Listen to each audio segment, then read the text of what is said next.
Okay mga kapenyo, pag-usapan muna natin ito nga ang pagbabalik ni Cuadro Alas ngayon 2025 sa boxing world. At pag-usapan muna natin yung kanilang girian din neto ni Carl James Martin, na kung saan nag-comment nga itong si Carl James na may pinapatamaan at may pinapasaringan. At walang iba na yon syempre kung hindi itong si Cuadro Alas. At dito mga kapenyo, nag-post nga itong si Utol Janel Casimero kahapon lamang na sinasabi niya nga rito, 2025 training na ulit tayo mga boss, magbabalak na sila, natalunin ako, matatalo talaga ako kung kaya mo akong patulugin. So napakainit po ng mensahe ni Cuadro Alas dyan mga kapenyo, na talagang matatalo mo nga lang daw siya if mapapatulog mo. At dito sinabi niya rin, bakbakan na naman. Yan nga ang huling sinabi ni Utol Janel Casimero sa kanyang comment, na kung saan talagang maghahanda na nga ito ngayon 2025 na parating. At alam naman natin na talagang init na si Janel Casimero dahil ang huling nakakalaban niya na si Saul Sanchez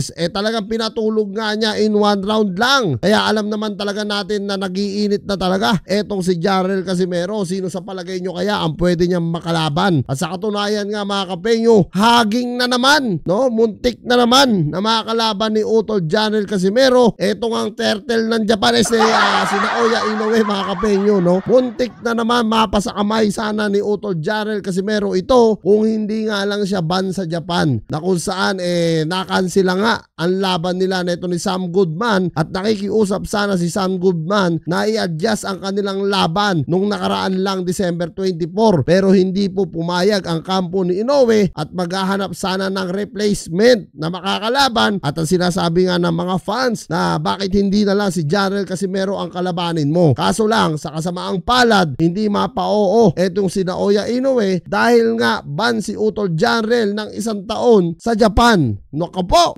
sayang na sayang talaga yung opportunity lagi dito kay Utol Janel. At sa kabila lang yun mga kapenyo, na dapat nga si Janel na makakalaban neto ni Naoya Inoue, bigla naman nagkomento eto nga si Carl James Martin, na kung saan hindi pa pala natatapos ang kanilang unfinished business. Kumbaga may lihim na galit pa rin etong si Martin dito kay Cuadro Alas, na akala ko nagkaayos na ang dalawa. At dito mga kapenyo, nag-comment nga ang Ipugaw Promotion na si Carl James Martin at sinabi niya rito, bawal hanapin yung ban sa Japan ha, napakasimple lang, bawal hanapin yung ban. So yan nga mga kapenyo, inulit-ulit ni Carl James Martin na talagang bawal nga raw hanapin ang ban sa Japan ha, tapos napakasimple nga lang daw para intindihin ng mga tao. So wala namang iba siguro, even though na hindi niya pinangalanan yung tao na yan, wala naman iba na naban sa Japan kung hindi etong si Utol Janel Casimero lang. So anong masasabi nyo dyan mga kapenyo, na hanggang sa ngayon hindi po tumitigil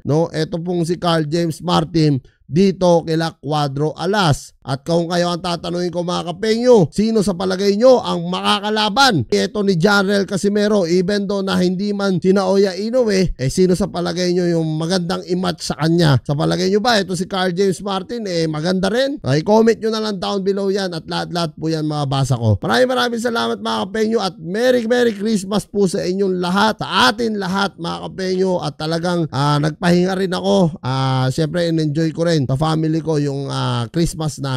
Maraming salamat mga kapenyo. Kita-kita tayo sa mga susunod kong vlog.